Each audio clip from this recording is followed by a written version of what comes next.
Welcome to the Hype Podcast, where we have real conversations on business, tech, innovation, and culture trends, all from a faith-filled perspective.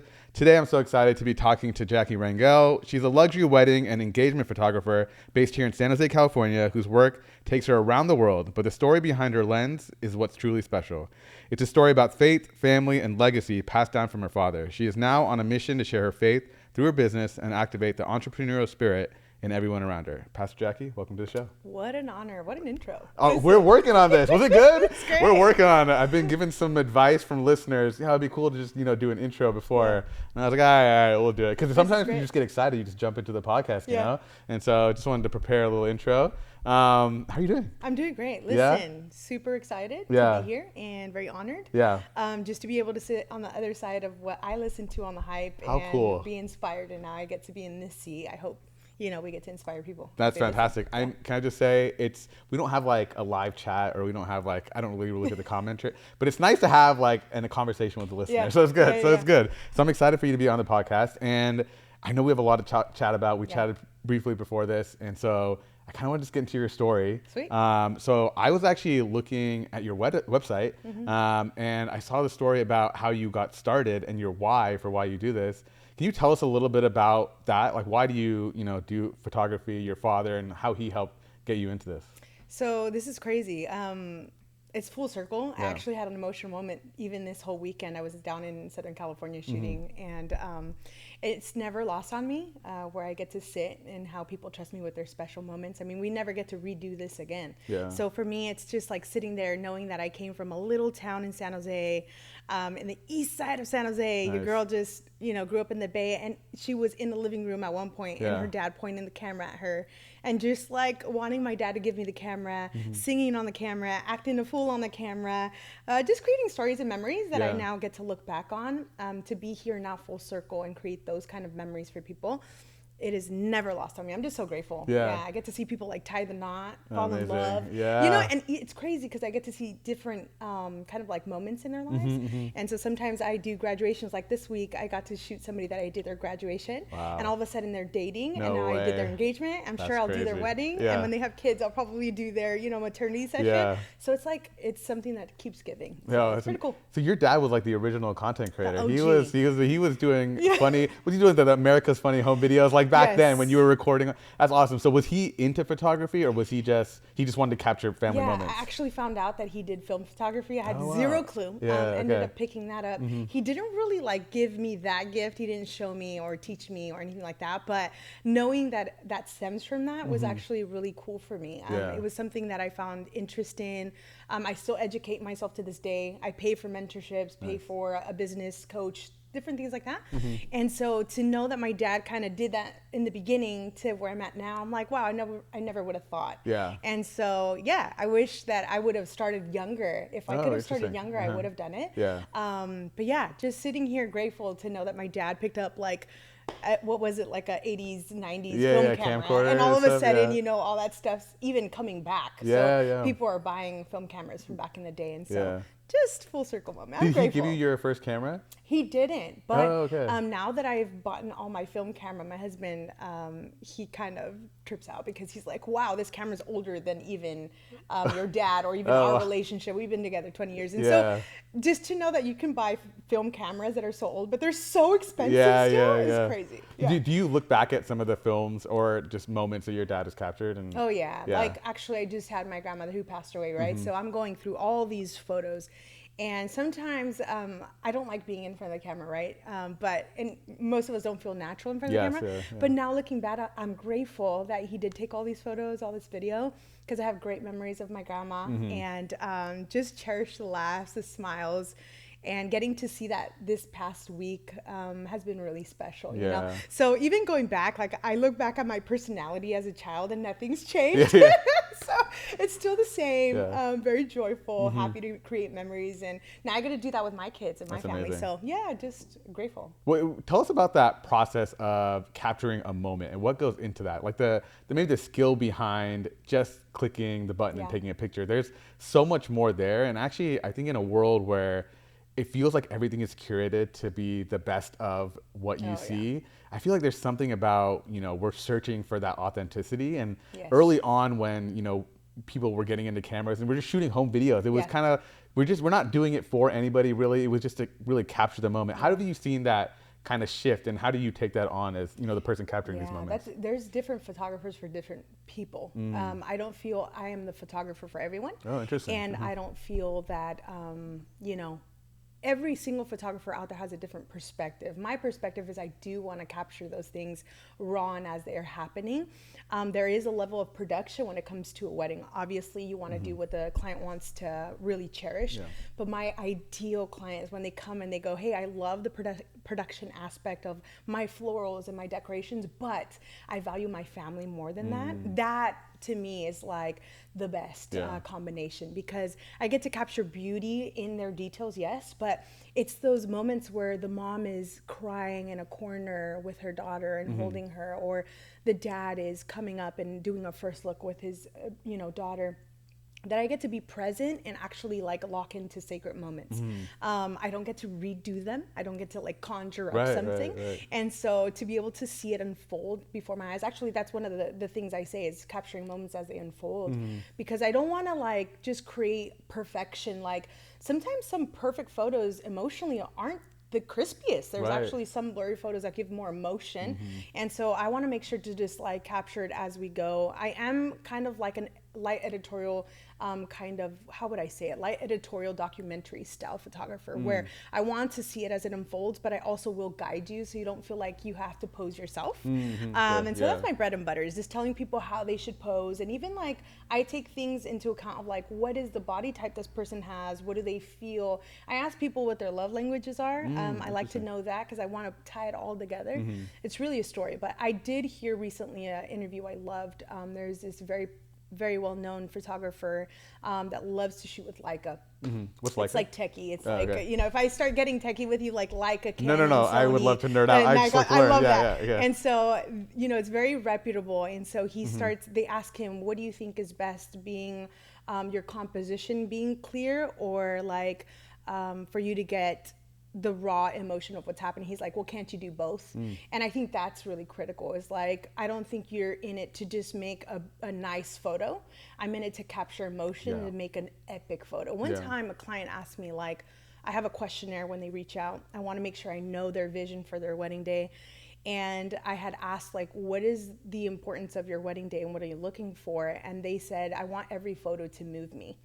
And I that changed my mindset, because I thought, wow, like she's looking for me to capture her, even her tablescapes. How can I make that emotional for her? And so I started thinking of weddings differently. Like, okay, how can I make it emotional when she sees her dad for the first time? Or maybe her dad's not in the picture. How can I incorporate her dad even if her dad's not in the picture? So I've now become this storyteller.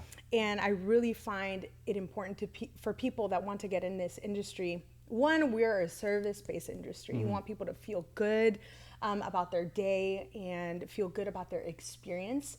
But it's really about knowing the client very well, knowing their story, and giving it justice. Like I want to be able to sit there and feel like my client looked at every photo and felt moved emotionally. So I don't just want to take photos. Anybody could do that. Anybody could grab a digital camera nowadays and you're capable of taking a photo.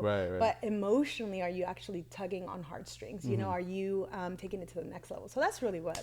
It's a long answer, but that's what I feel. I actually am so interested in this space because I mean, everything is content creation now, right? Like you're just so much content out there, and you know, obviously AI is like even diluting it further, right? And so, like I said, we're looking for that authenticity. So it's interesting to hear you talk about your process. And so I actually like to dig into that, because you didn't jump into photography.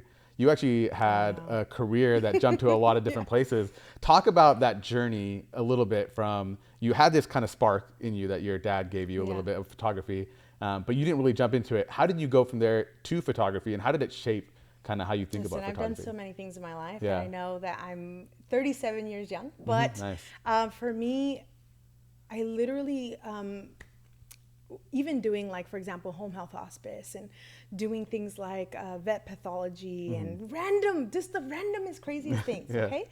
And then one day I'm doing all of this, and I love taking pictures just in general, like landscape. And a friend came up to me during my college days, And she's like, hey, can you take some photos for my daughter? And I'm like, no, I don't do people. Oh, really? No, I do landscape. Like, Why is that? I just only knew how to take photos of mountains and like trees Okay. and the sky. Was it just your eye for it? Like, is that what it is? That's what I thought it was. Yeah, and yeah. so she keeps kind of like nudging you. Yeah, like, hey, come can you on. take this photo? I said, okay, fine, I'll do it. And back in that day, oh my gosh, I literally charged her like $50. I was like, let's do it because I don't even know how these are gonna come out, whatever. Right. And so I take these photos and something came alive. I wanted to capture people. Yeah. I was like, this is so cool. Yeah. And so Can I ask what it was for her kid, you said? Yeah. Yeah, it was just like a birthday. Yeah, okay. she's like, I just want like pictures of her because she's growing. Yeah, and I want to encapsulate this memory, right? So I'm like, sure, I'll do it. And we did it.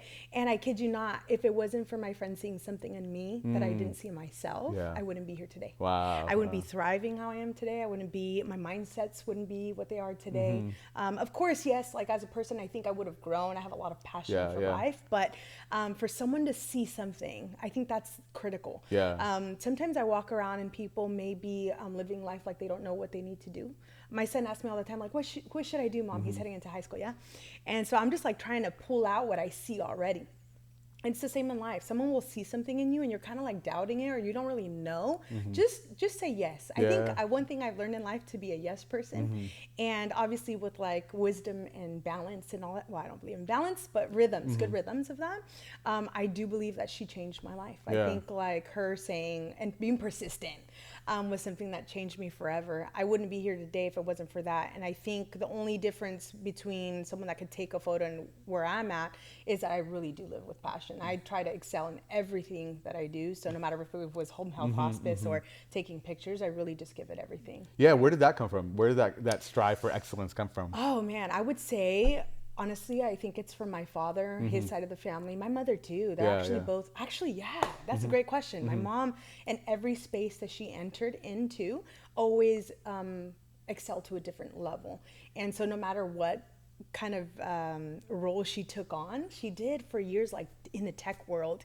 And I think the company was called Sanmeen or something like that. But that company that she worked for, she didn't go to school for that. And she ended up like excelling in that space. And then she moved on into another world. She tried to get into medicine, different things that she did.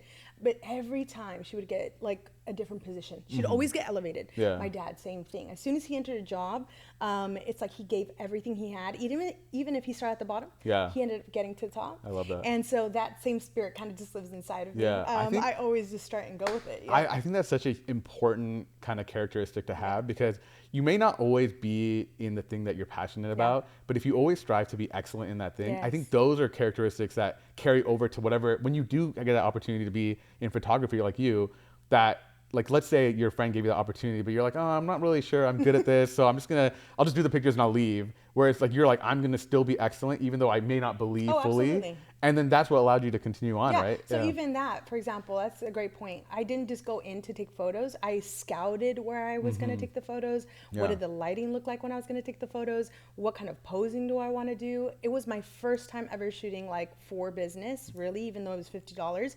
But I put every effort into it. So I didn't just show up with a camera.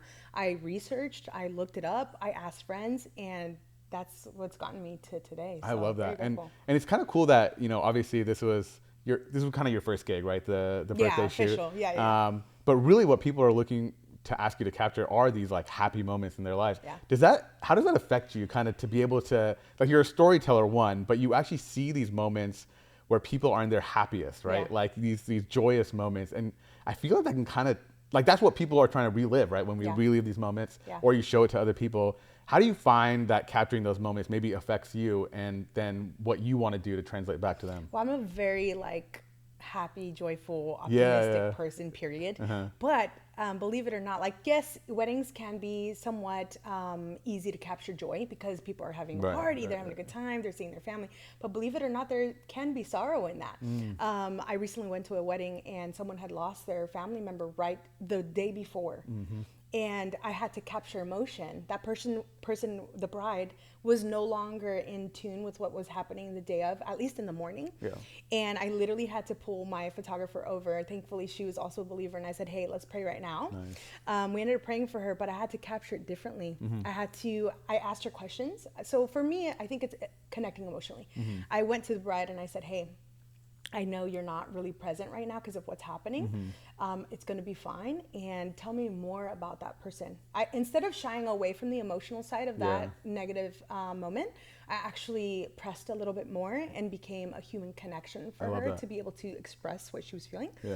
So yes, a bunch of tears were happening. Makeup artist fixed her up a little bit. But then I moved on to capture it from that perspective versus shying away and actually removing that emotion that she was feeling. Because now when she sees her day, she's going to obviously know something happened, but now she could see it as beauty versus pain. I love that, yeah. And so, yes, there's joyful moments, and that's easy for me to capture. I love to be, obviously, I'm going to be the biggest third wheel for them. So I want to be emotionally connected as a friend and for them to feel like they're having fun and engaging with me, have good chemistry in that sense.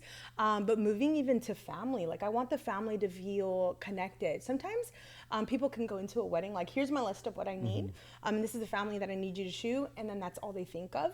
But for me, it's like, I actually want to know what your dad's name is. I want to know what your mom's name is, who's going to be in these photos, because I want to call them out by name. If I go, "Hey, Dad, get in the picture," 2 dads turn around. But if I go, "Hey, Henry," Henry now feels a part. Henry now feels like he's a part of the story, where it's like, oh, my daughter isn't just here to ask me, or my son isn't just here to ask me for a photo. No, they wanted me to be a part.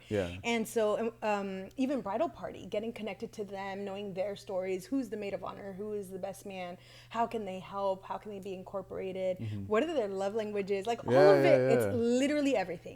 So these are characters in the story that you're trying to tell, right? And so if you don't know the characters, it's like, how do you really, know what to position in this kind of, because you do the video too, right? Like the video. I have a video team for that. And so, but for me, for example, the bridal party, if I get connected with them, or even the mom or dad in the beginning, or a cousin, then at the dance section, they're all dancing with me. It's not a photographer not taking photos of me. This feels awkward. No, it's I've become a friend. Like family. You're like almost family. Yeah. Actually, one of the highest honors, I had a wedding, and I'm so excited because every time they reach out to me, they say, "Hey, the one thing that people tell us about seeing our whole entire gallery is they've never seen so many smiles in a day." That's awesome. And so, yes, people want the smiles, but sometimes it's just being absolutely present to the emotional side of what they're going through, and not just like, come to take photos. Never do I just come to take photos. Yeah, I love that. Actually, now I'm thinking back to my wedding, just reminiscing a little bit. But like, I think about like our wedding planner or our photographer, and it was actually like, obviously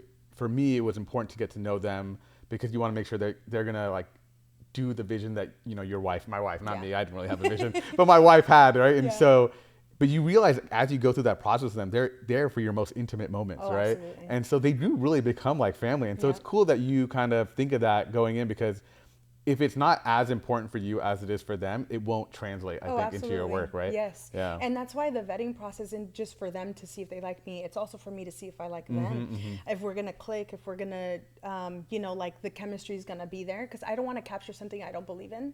I don't want to, that's why I'm saying like not everyone, I'm not everyone's photographer. Right. And that's okay, because really, there's a bunch of people honest, out there. But I do want to be connected with you. I do want you to feel like we're a part of a story together, and we're capturing this together. Because down the line in 20 years, you're going to look at these photos, and will you be connected with your photographer? Maybe not. But when it's a good one and you really want them in your life, maybe. So like I've had people that I meet up with them for dinner still and do all that. Is that the goal? My goal is actually to provide a service for them. So my goal first, obviously, is to capture this to the best of my abilities and give them what they pay for and want. But the byproduct of all that is you get a great friend from me, because I'm going above and beyond. It's not just like coming in to take the photos. It's definitely a story for me.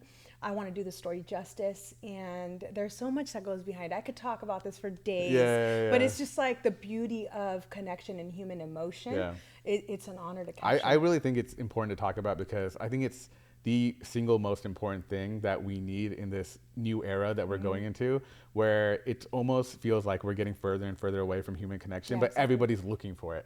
Everybody's like looking for, how can I reestablish that human connection? But now everything's behind a screen, everything's behind something that's generated not by me. It's just like I prompted it to generate it. So I actually think that idea translates even beyond photography. It translates to every, form of work, every conversation that we have, even this, right? It's like we're actually just having a human connection despite all the podcasts and all that kind of stuff. And then people there are able to kind of almost form it through authentic conversations like this, right? And so just like, I want to tap into a little bit about your faith as well, because you mentioned a moment, we haven't gotten to the part of your story where you actually started a business yet. But you mentioned where, there was people that you were kind of working for that needed some prayer. How has your faith evolved, and how have you taken it into your business? It's everything to me. I literally don't know how I'm here, if I'm being honest. Of course I hustle, and also hustle has gotten a bad rap. I do feel it's a good word. People just used it wrong. Why do you think hustle's gotten a bad rap? Oh man, if you tell people like you should hustle, they obviously assume that with no sleep, no family connection, no balance in life, and you're just burnt out. And kind of how you hustle, right? That's I think it's the work. For me, when I say hustle, I think more of a work ethic.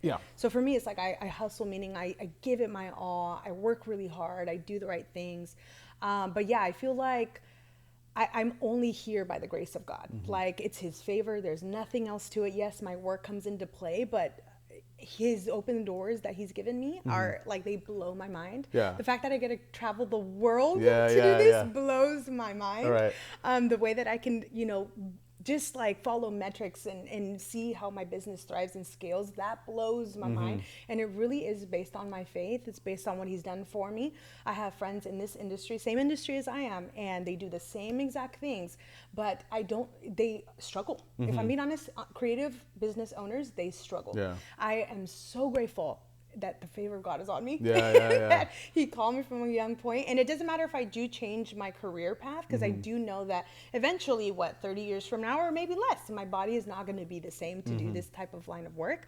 And that's okay. But it's like, I feel whatever I go into, if I give it my all, and if God is with behind me, you, it's all I need. I love that. But I grew up as a pastor's kid and been in this world forever. So, Okay, cool. So how do you feel like, because you mentioned that, your counterparts that are also in this business may be struggling as well, but you've kind of found that path forward. Has it been because of, would you say, something that is in your faith that has allowed you to translate that into your business? Or would you say it's like just by hard work and kind of skill? No, I think it's both. I feel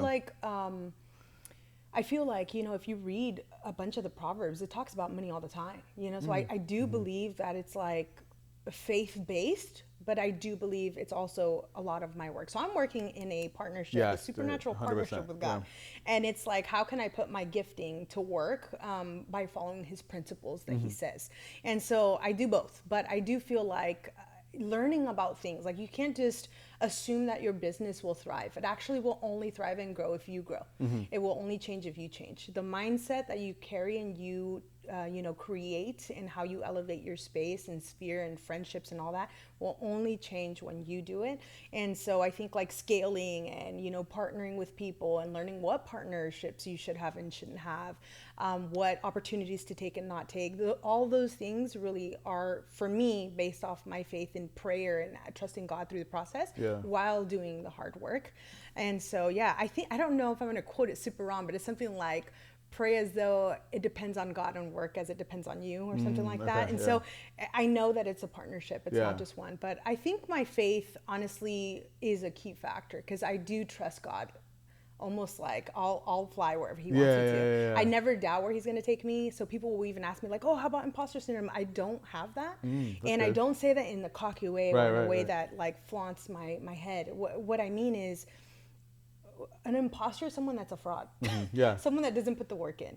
I am someone that puts the work in. I put the hours in. I make sure to do what I need to do to go into a space prepared. And so I'm not a fraud. That means I don't have to have imposter syndrome. I can actually excel in this space. And so if someone's listening out there too, and they feel like they have imposter syndrome, really look at what you're doing then. Maybe you're not really educating yourself in your space, whether that's tech, whether that's real estate, whatever business it is, really. If you really put the effort into learning and paying people or educating yourself with college or whatever that sphere is, you got to do it. Like, it's not just like willing, and hopefully luck will get you. I don't think that's what it is. Yeah, no, I totally agree. I think it's the preparation that lets you get there. And then also, I really love that you said that. It's like, it's not a cockiness. It's almost like, who's backing you. So you have this level of like foundation that's like unshakable. And then if you put the work in, like, what is there to doubt, right? It's hard. Obviously, it's like much easier said than done. But when you get to that point of realization, is that if I put the work in, I do the best I can do, I have a creator that's even far greater than me that will get me the rest of the way. Yeah, and it's not delusion. Like it's not like a mystical thing or delusion about like what can't happen. Of course, business is like, it's never like straight. It's like it goes up and down. Like I don't know where it's gonna go. Sometimes it's the unknown of things, but it's never like doubting what God will do. The one thing I want to do is be generous. I want to build generational wealth. I want to be able to give to the house of God. That's the one thing I told my husband when I started this full time. I said, hey, if this ever takes away from my family or takes away from serving the house of God, I'll pull out. Like it's just not worth it for me.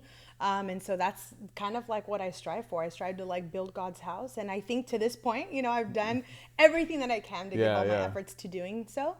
And so I know that doing that, God's got me. Like I don't fear or doubt for tomorrow because he's got me all the way through. And I actually want to jump into your family. But before we do that, I actually think it would be really cool to kind of see your journey from that moment where you had that birthday party to actually starting the business. Because that's a big step, right? Yeah. It's not just a hobby anymore. No. It's not just, one-off gigs. You decided this is going to be my full-time business. Talk about that, because this is actually part of your mission. You want other people to be able to see that they can start a business. They can get, if they have a passion, they can go for it. Talk about how you did that. Okay, so not everybody has a capital, right? I think people or creative entrepreneurs, business owners, they don't realize how much, before they begin, okay, they don't realize how much it's actually going to take as far as like capital or what they need to begin. And think of people like Bezos, when you see that picture where he's on a computer and there's like all this in a random room, that part of his life was probably like, man, I don't know how to get to the space where I want to be. And now he's where he's at, right? For me, it's like learning I had to learn how to give sessions for free to build my portfolio.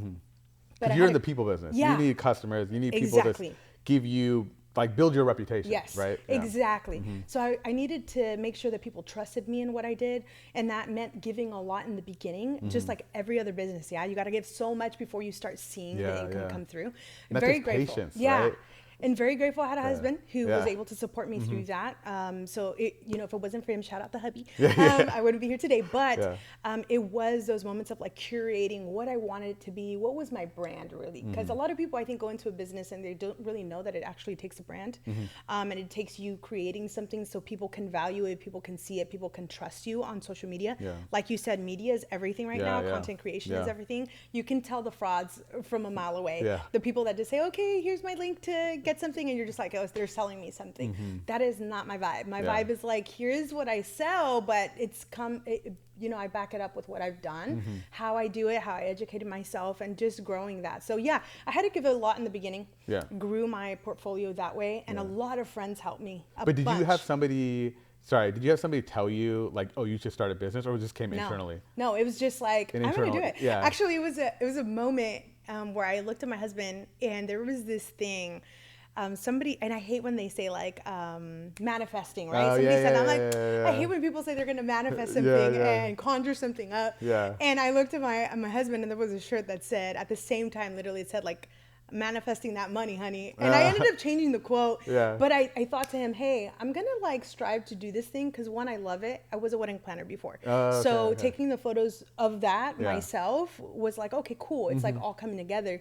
And then once it all kind of like almost COVID moment was like, hey, I'm just going to launch this thing, like full send. And I ended up that night launching. And as soon as I said I'm full time, because I was already shooting, engagements, people in general, I have never stopped working. Wow. And it's been a great thing. But sometimes it's like, whoa, the demand is too high. So I've had to learn to scale it and raise my prices so I work less but make more. And so there's just been a lot of like learning for me. But it's in the beginning, I had to go, hey, I think I want to pursue this thing. I don't know what it's going to look like. And that's what I tell people all the time. Just get started. It's not about being perfect, because perfection will stall you. Perfection is going to make you wait until the right moment. And that right moment will probably never come. And so it's about going, hey, I need to start now, and jumping because the a way will show you. Like as soon as you jump, the next step is kind of in place, and you got to go, okay, now I'm at the fork of the road. Do I go right? Do I go left? And then that decision will go to another fork in the road kind of thing. And I'm not saying don't be wise about it. There was times where I had to like pause and go, okay, what is my business model right now? It's not working for me. How do I scale? Great. And then it's always like the next big thing. Yeah. Now I'm at the point where it's like, it is a service-based business. How can I scale this to a larger capacity? Do I hire more people? Because I do have one hired person, my assistant Mariah, shout out to her. She's amazing, incredible. And how do I scale it again? So I will always tell people, just start. Yeah. As soon as you start, you'll see the plan unfold. Where did these business skills kind of come from? Did you have a mentor? Did you kind of study? Okay, you had a mentor. So I had people that I hired, and I did have a business coach, which oddly enough was from Australia as well. Yeah. He was also a electrician. So funny, but you're like, no, Pastor Adam. But anyway, I ended up hiring him, and when I was listening in, I was learning so much, going through the lessons and just getting these moments to learn. But then I realized I hit a plateau, like I hit the ceiling already. And I'm like, okay, I need to go to the next thing.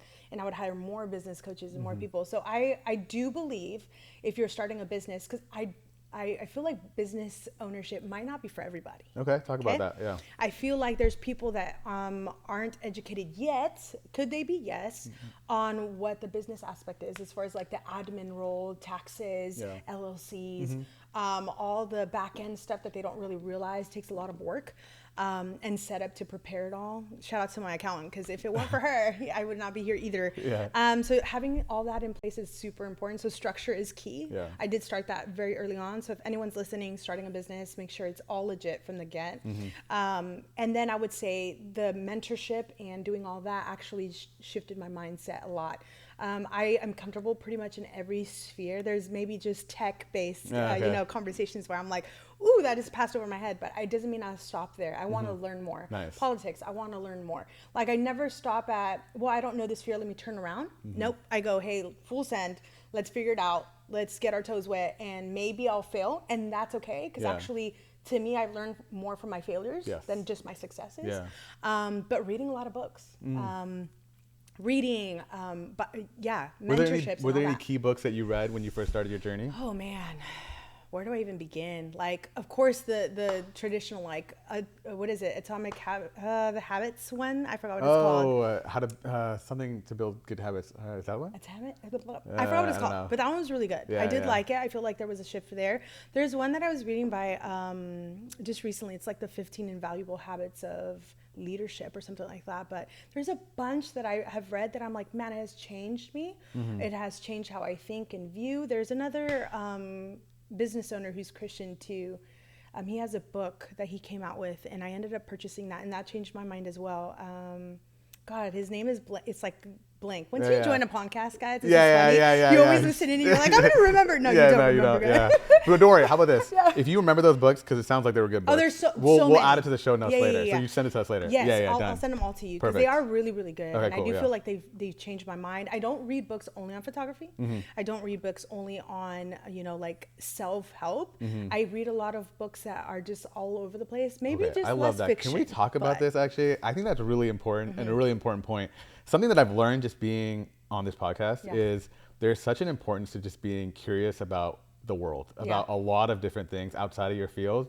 Because I think that actually impacts your field and whatever you do, just knowing how things operate in different spaces. So I think it's really important that you said, it's not just I'm maximizing photography, so I'm going to read about photography. It's I want to maximize photography, but I want to learn about different cultures, maybe different people. And then that'll help, maybe go into what I want to do in my work, right? Well, as I'm listening to you, if you don't read and change your mind, when a problem comes, you won't figure out that solution because you're just going to feel it's too challenging. And I feel like the way you break barriers is really changing your mindset. Like some of us will say, hey, I grew up in the East Side. I grew up in the hood of San Jose, okay? But that little girl would have never figured she'd be sitting in the space that she's in now, walking in rooms or spaces that I would be speaking to certain people. Wow, Never would have thought. Never in a million years would have thought that. And so I'm very grateful to be in those spaces, but I go, hey, I don't want to stay like stagnant. I don't want to stay in this level. I want to go and excel. The only way I could do that is by challenging myself. I never want to be the smartest person in the room. I know that sounds weird, but I always want to be around people that know more than me, because I can learn more from every single kind of topic or subject. And I strive to be that for others. Like, I don't want to just pull up. I want to pull down and reach up and all that stuff. So I think learning and changing your mindset will help you, because when the time comes, there will be moments like, for example, COVID hit. All of a sudden, all these businesses are going crazy. COVID hit, we don't know what to do. Even like in every sphere, real estate, photography, I'm not sure how it affected the tech world, but just all the things, right? Going, how can I survive? All of a sudden, we can't have human connection. So even when I had to move in COVID, I had to have like a virtual, like a person walking me around when we were gonna move. Right. Okay, how does that affect? Weddings were being canceled. Yes, I remember this. So, you know, anyone that wasn't really reading or upping their game would have been like, I'm ruined. I gotta give all this money back and I'm out, tapped out, and start something else or go back to their old businesses. I stuck to it, and very blessed that most of my clients like pivoted somehow for that to work. But if it wasn't for my mindset of like, okay, let's grind, let's figure it out, let's find a solution.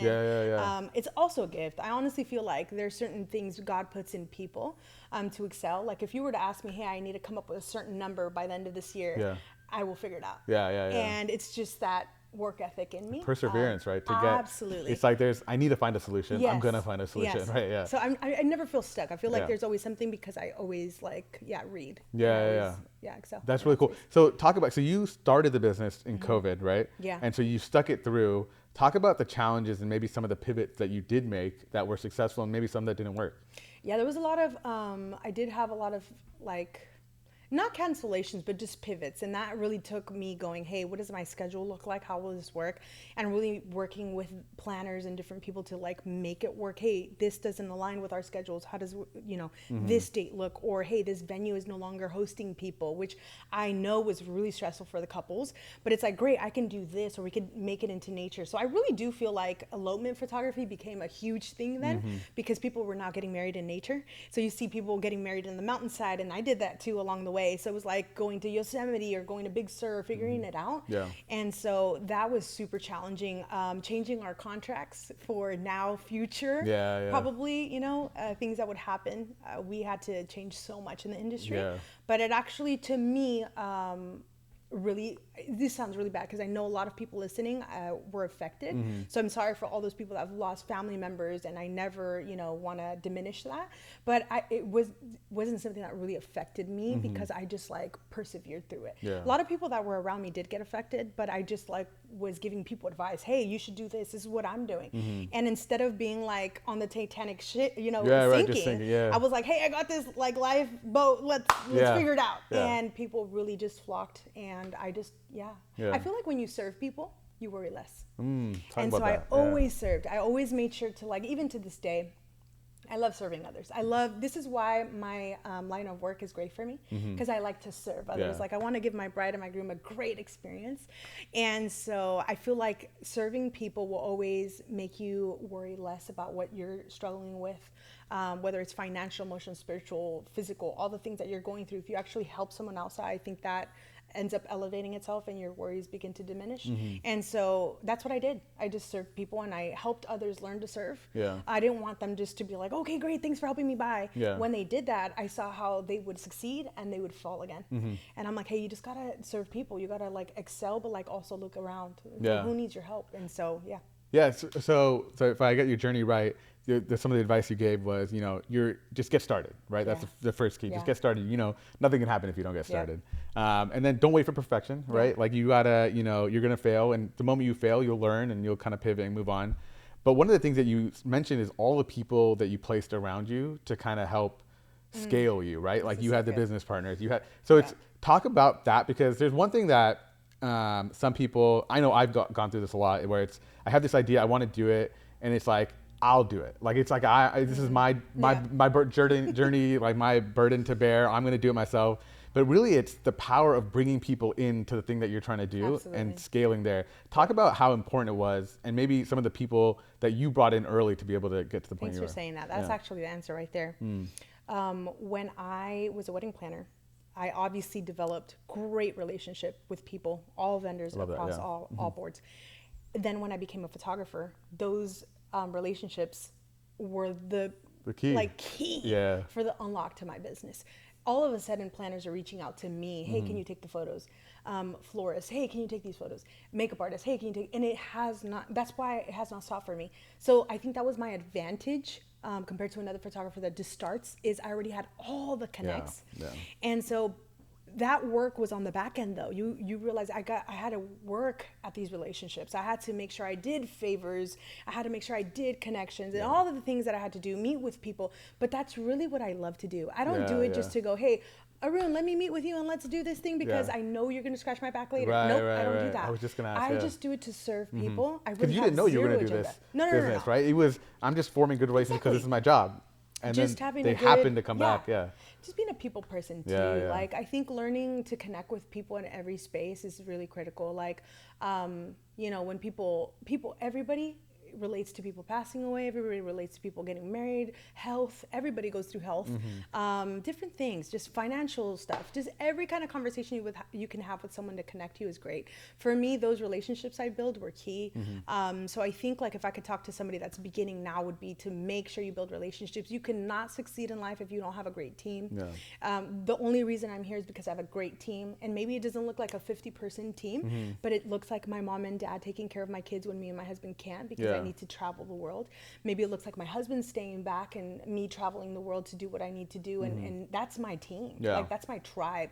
My assistant, when I go travel and she's at my house downloading images and culling them and getting started for when I come back to just roll with it, that takes a team. Like, so it's not just me. Like I feel like everyone that backs me gives me like that propel to go to the next phase in my business. And so I wouldn't be here if it wasn't for my team. So I feel it's the same. Any sphere that you're in, the business that you're trying to run, you need a good team. And they need to feel connected with you, and they need to feel like you're relatable and that you're human. You're not weird. You know what I mean? Like you have to be relatable. That's the one thing I do feel from different areas that I walk in when people tell me like, man, thank you. Like that conversation was so helpful. I feel like I can have practical steps versus like someone just trying to teach them something. I feel like my goal is to conversate, but have practical steps that people can walk away with. Like relational. Let's talk about, because actually one of the biggest relationships you can have when you do business is your family, and how important your family is to you. And it's a lot of the why that you keep pushing forward, right? Like a lot of, if I checked your website, and I apologize, it was Hope Hanger, and then there was another foundation that you give to. Yes, for Fiestas. Yes. And maybe you could tell us a little bit more about those foundations, but there's a reason behind that, and it's your family. And you said it earlier, but it doesn't come at the sacrifice. Your hustle doesn't come at the sacrifice of your family. But talk about how you balance, your work life and how important your family is. There's non-negotiables that I've had. I think you have to have those set in place as a business owner. Like what are the things from the beginning? What are the things that are non-negotiables for me? Because in 10 months, in 2 years, in 10 years, I'm going to be at a different level, and I'm probably going to like that level a lot. But will I compromise my non-negotiables to get there? I refuse. So my kids require a lot from me. Actually, I have 3 boys, and 2 of them are neurodivergent. They're on the spectrum. And so a lot of therapy, a lot of things that go behind that. That's why I love entrepreneurship, because I get to make my own schedule. Right. And so it works for me. I end up doing therapies. They do that consistently. They don't just have one, they have multiple. Doing that, my 15-year-old, he's now going to high school. Cool. And that's a different level for me. I'm just like, I feel as nervous as he does, probably in the best way. I'm nervous in the sense of like, I'm so excited for him. Not nervous as in, oh, what's going to happen? No. Just nervous about like the butterflies, I guess you could say. And he feels them too. And so going into that space, I go, hey, I want to spend time with him. We were very intentional at the age of 13. Taking him out to a vacation. I told my husband, hey, when he's 13, there was someone I saw on Bear Grylls, actually. So interesting. It was the guy from The Office with the glasses. Dwight? Yes. Oh, no way. Dwight, the actual person, not the actor himself. Something Rain. Yeah. No, I realized, so he whatever. went on Bear Grylls and talked about how he had a trip with his dad at the age of 13 that changed his life.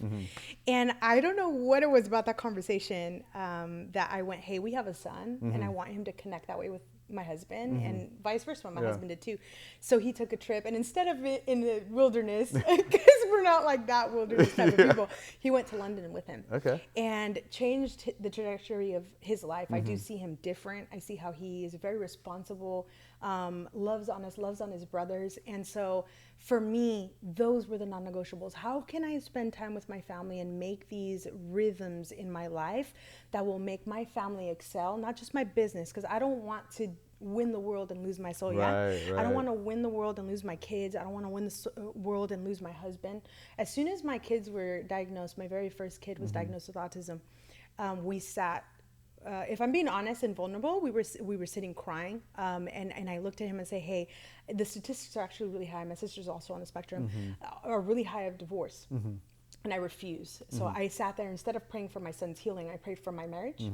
And that was a key moment for me. So I knew, hey, if my sons need me in this space, my husband needs me because I need to support, and he needs my support to learn this world. And then I'm also a daughter, and I'm also a granddaughter, and I'm a friend, and I like to be a really good friend. Then what it's going to take is me going, hey, my non-negotiables are, I have 2 weekends off. I have every 2 weeks fully off every 4 months or so. Like I literally leave for Europe next week. 2 complete weeks off where I don't connect with anything. I love that. And then I just say, hey, what are my key things that I need to take away from every trip or everything that I do with my family? And that's a non-negotiable. Sundays are non-negotiable for me. Like one time this year, which broke my spirit, my soul. A client had to move their venue, and their venue ended up for a Sunday. But I refused to work on Sundays. That's my day to serve the house of God. That's my day to be in. Because I need to receive too. So for those that don't know, Pastor Jackie is the pastor at Vibe Church. She's on the worship team as well. Every Sunday she's there. But just like context, I think I forgot to say it. But yeah, continue. And that's why I think it's important. Like I do a lot. So a lot of people might say like, oh, you're so busy. I actually really dislike that statement. Busy makes someone else feel guilty about the life they carry. My capacity is so high. So it's not that I'm busy. I'm just intentional with my time, and I know what I like to spend it on. And so I will always make time for people that I love. I will always make time for the things I find and I value that are important. That includes church. That includes my family. That includes my friendships. And so, it's really about going, hey, in the beginning, before you start your business, what are the non-negotiables? And it's okay that 10 months or 10 years from now, it changes. Because every year I try to, before the year begins again, give myself a business plan and go, hey, what went well this year and what didn't? How do I change it? I always include my husband. My husband actually really doesn't help me on the business side. He tried one time. Oh, wait, talk about it.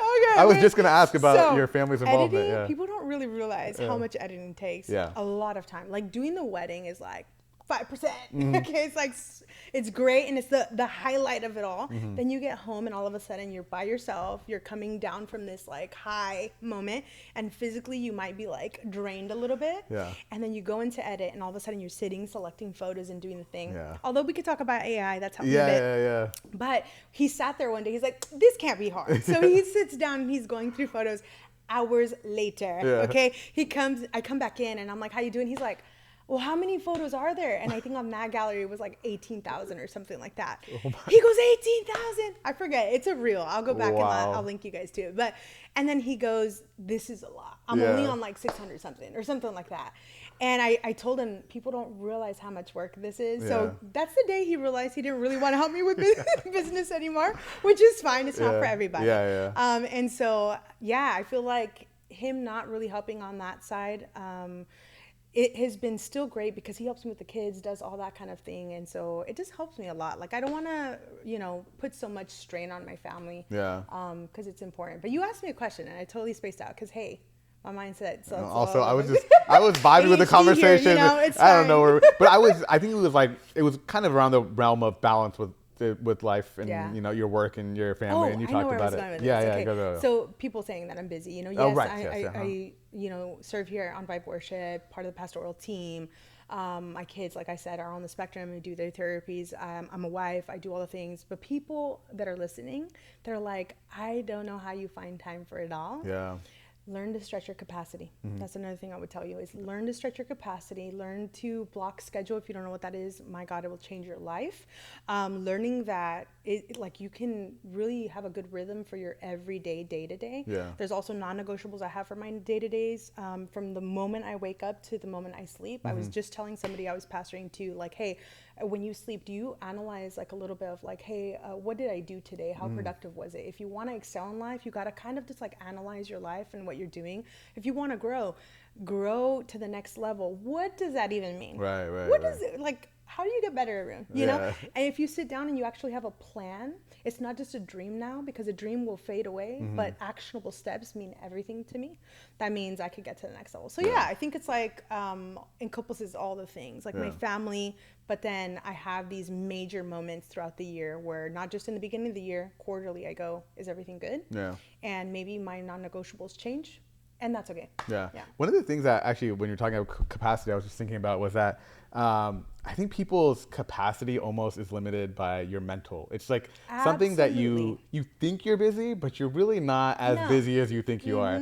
And it goes to what you were saying about like every night, do you write down what you did? Because I think if you actually did, right, you realize, oh, I didn't actually do too much, or I didn't spend. A lot of the times it's like I have all of these things I have to do, but because it's in my head, you can feel overwhelmed and like, oh man, I have so many things. I have no time to do this thing. So when some opportunity gets presented to you, you're like, oh no, I can't do it. I'm so busy. There's so many things in my head.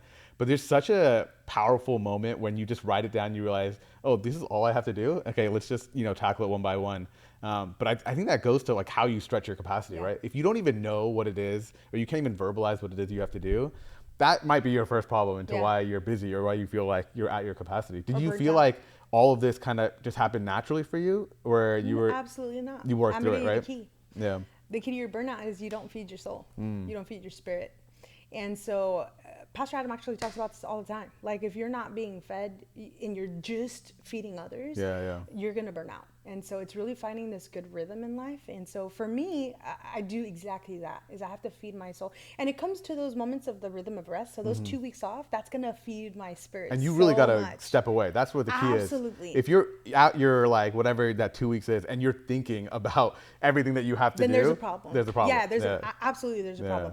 So like taking work home, that's a little tricky for me because obviously I have also my office at home and all that stuff. But there has to be these moments. Like I will never commingle things. Like for example, if you're non-negotiables to have dinner every time with your family, if that's one non-negotiable you have, if you have your phone at all times during that dinner, then there's a problem. Right. So maybe it's like, how do I outsource things? Outsourcing things has saved my life. Oh, okay. Talk about my gosh. Everything from outsourcing to AI editing or different things like that to outsourcing who cleans my house. You buy back time as an entrepreneur that way. So I don't take those things for granted. And whenever I get an opportunity to outsource something, absolutely. I'm learning now in business, I don't always have to be the best person on my team to that specific thing. Although I am somewhat of a perfectionist. That's what's gotten me here. I want my images to showcase what I love to do.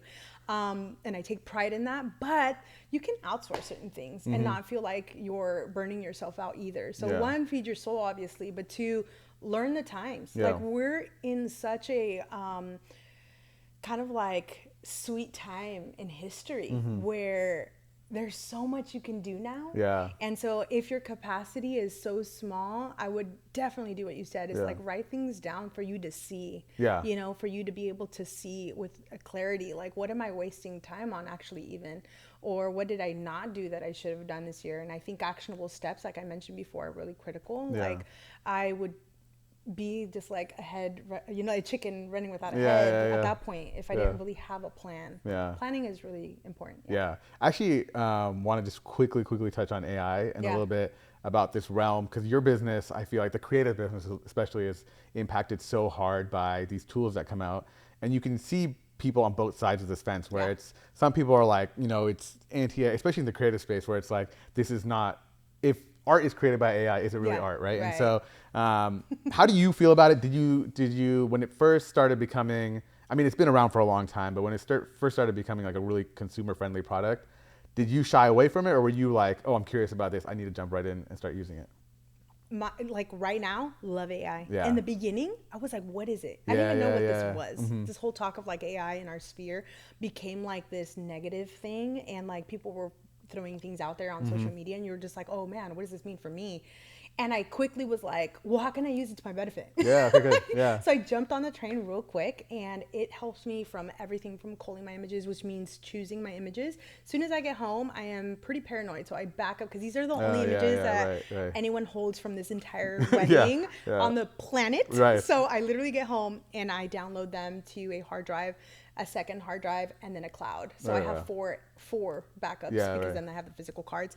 As soon as I do that, I put it on the computer. When it's on the computer, AI now picks my images for me. Oh, cool. I've taught it what I need it to label each image as. So if there's a blurry image, or let's say closed eyes, it'll mark it so I know this one I don't want to use specifically. Curious, what tool is it? Is this just... It's called Aftershoot. Aftershoot, okay, cool. Changed my life. There's also different programs, but I'm not a financial ambassador. They should Aftershoot. But I do highly recommend it. Okay. It doesn't do 100% of the work though. Okay. So I would say that's about 60 to 70% is like what I feel it does, and then the 30% I still have to go back and like, I don't really like this image it chose. And then after that, you can actually teach it through, it's called a catalog in Lightroom. I don't know if listeners know that, but basically it'll learn itself, like it'll teach itself from your catalog already, and it goes, oh, okay, I see how you edit and what you've done, and it could edit for you now too. Oh, dang. However, I still do feel, once again, 70% of that, even if it does edit, I go back and I change 30%, or there's like a trash can in the back I gotta take out. It won't do that for you. But I don't rely only on those tools. However, that's amazing. AI Aftershoot, highly recommend for every photographer out here. I actually recommended it here too when we do Amen. I'm like, hey, Carol, if you can put all the images and let it edit for you. But it's different when you have a curated look. It changes everything. AI for emailing, oh my goodness. I use Honeybook, which is my CRM, and as soon as the clients come in, it immediately gives me an email that I can like generate and send. I don't necessarily use those as often because I still feel like my voice and my brand sounds completely different than that. But I do use ChatGPT too, and it learns a lot and knows my clients somewhat if I've already talked about them. And so I like incorporate it all. I am a ChatGPT stan. So that's the one that I currently use. I think it's important to realize that it's kind of what you said. It's you use these tools and don't let the tools use you. It's not like it's changing your brand. It's not changing your style. It's helping you do what you do best in a faster way, in a more efficient way. And actually, I don't feel I'm affected in a way because people do feel like it will take us out, but you still need a photographer there. Let's say Jeff Bezos, going back to his wedding, right? He just got married. Some of us noticed in his images, he got married and they did these photos, but there's errors in the images. What I mean by that is AI created things, and we could see it. Oh, wow, okay. So if you ever notice a photographer, if they do AI, there's like fingers that are like wonky or like certain things. There was buttons on the front of her dress and the back of her dress, which doesn't make sense. There was also people that weren't there necessarily at the wedding and figured. So we're looking at these images and I'm like, wow, this is AI. They touched it up. But you still need a photographer to capture them. So it's not like that photographer lost work. They maybe had to do more work because they had to use AI or whoever they hired to outsource that to use AI. But it still was a photographer. One, for me, let's say not that tax bracket. That's a high tax bracket, But let's say like someone that's in our sphere, still luxury. They want emotional connection. Like my people that hire me, they still want to have a good day with me because I'm going to be with them all day. So I feel like one thing that AI doesn't necessarily provide is empathy. Had my bride lost her grandmother or whoever it was to at that day, AI wouldn't be able to help them. So I feel like I won't necessarily lose my job. However, my space, the people that have these companies like Aftershoot, right now they are like making the money, right? Because they're using AI to their advantage. Now they've taken people out though. The mom and pop shops that used to edit for you like by hand have now lost business because AI is now doing that. It is more consistent. AI is more consistent. It is faster. And so these shops that used to do that for you manually have now been wiped out. And so there are places in my sphere or line of work that, yes, of course they lost business, but I feel the photographer themselves, I don't think we're in danger. That's just my opinion. So yeah, you can't really replicate a day. You can make it and make it fake. I'm sure there's people out there that are like, here's my husband and here's a picture of me. Put us in a mountainside somewhere or put us in this venue. Yes, it's possible, but I don't think it'll be emotional. So it's just, I don't It's think. interesting because actually it feels like it's happening all so fast. Like every day it's exponentially getting better. Like these pictures, like it's funny that you say the Jeff Bezos wedding one where you can kind of see the minor errors, but it's going to get to the point probably in the near future where these things are indistinguishable from like real life. I bet. And so it's going to be so hard to then figure out, you know, like, oh, is this a real moment? Or do I need to take the effort to curate this moment? One thing I've been thinking about actually is, do I need to take the effort while I'm in this space to like pose and like capture these photos? Or do I just live in the moment and then you have these like generated photos that kind of help you relive it? I don't know what you think about that. It might probably really negative for your space, but like, I don't know. Cause I think about this moment of like, you go to like a concert, like when I go to a concert, there's like millions of people that have their phone up and they're recording it, but the actual artist is like right there. And it's like, we've gotten into this generation of like, you need to capture every moment. I can't live in the moment because if I don't capture it, then did I really experience the moment? Yeah. But it'd be cool if it kind of shifts back away from that using this technology. But I don't know. You think that's possible? I feel like, yes, to that, I feel it is sad. There's even like, you know, artists that are now like, put the phones away. Right. Like, they're not connecting. Like, especially being on stage, people thrive off what people are feeling or the emotion, all that stuff. So it's like, I could see how that affects them. I feel if there's a photographer out there that does it right, it could be really, really cool. I've seen some AI photographers for weddings that actually are really elaborate with some of these photos that they come out with, and they're so incredible. Like, cool. I've seen them generated, and it almost looks like architecture from Europe, and it looks amazing with water. And then they made like, let's say a architectural arch in the back, and then all of a sudden there's water and the table's in the water. It looks incredible. But would I hire someone to do that for me if that's what I was looking for? Yes. Would I be their photographer? No. So that's why I mean, like, there's a photographer for someone out there. So if you're curious and you're like, I want to do something creative like that, absolutely go for it. I think it's great. Will they take most of us out? No, probably not. I don't think so. And you have to get good at that. Like, I've tried to generate images on an AI, like, oh, let me try to do that where it looks really cool to share and see. I can't do it. It's a lot of back and forth. It just hallucinates errors. I think working with AI, I'm an engineer, so working with it in code, there's a lot of like, it's almost like parenting. You're like, you got to make sure it's following the rules. It's like following the rules. But man, I feel like I could keep talking to you forever. I had so much more on here to go through. So maybe we'll do a part 2. I feel like I say this, I'm a yapper, so we'll see. Fantastic conversation. Amazing. A lot of good advice. But before I let you go, is there one piece of advice that you wanted to share with, you know, listeners out there? We have a lot of people that are kingdom builders. They're in the space, tech, business, but maybe there's some folks out there that aren't starting their business. Any other advice you want to give? If I could say anything, obviously besides like get fed in your spirit and come, and Vibe is a healthy and great church for you to come in to do that in your next phase. I do feel like getting started and doing it, someone's out there, I know they're listening, they're like, I just can't get started. I just don't have enough money. I just don't have enough talent. There's someone better that's out there comparing themselves. Just get started. And I promise, if you put the work in and you get started, the income will come, the success will come. You can reach, man, there's people that I've met that I'm like, you are definitely a multiple 6-figure business and you're just sitting on it. And so if you're sitting on it and you feel like this is probably the conversation that's going to be like, I was waiting on a sign from God, let this be a sign. Just get started, do it. And it'll probably excel in life if you just put the work in. So get started. I love it. Well, last thing, and be passionate. Be passionate. So get started, be passionate about what you do, put in the work. Do you think you can find passion, or you have to be passionate going in? You know, I've seen people in life that, well, I guess that's subjective, way to drop a deep question right when we're signing off. By the way, here, we got to sign off. I do think yes. I do think there's some people that go into a space and they're not passionate about that line of work, but they can be passionate about it. So it will grow, but it takes a lot of effort. But there's things that naturally come passionate, like you're passionate about it naturally. That'll probably be easier for you to start in. Cool. But I think you could do it. Yeah. Fantastic. Sorry. No. Awesome. That's a great episode. Thank you again for coming, Pastor Jackie. This is amazing. You're great. I love all the hype pods. I listen to every single one. Listen, that's why we brought you on, to just gas me up. Love it. Thank you again. And if this is your first time listening to the Hype Pod, please like, share, comment. And share it with somebody out there. If you know somebody that hasn't been listening, they are like, you're like, that guy should start a business. Share this episode. And if you see something in someone, tell them to get started. Call out the gift, guys. Call out the gift. Call it out. And then respond in the comments. Let us know if that happened. Let us know if there's a testimony that we can share. Thanks, guys. And we'll see you next episode. Cheers.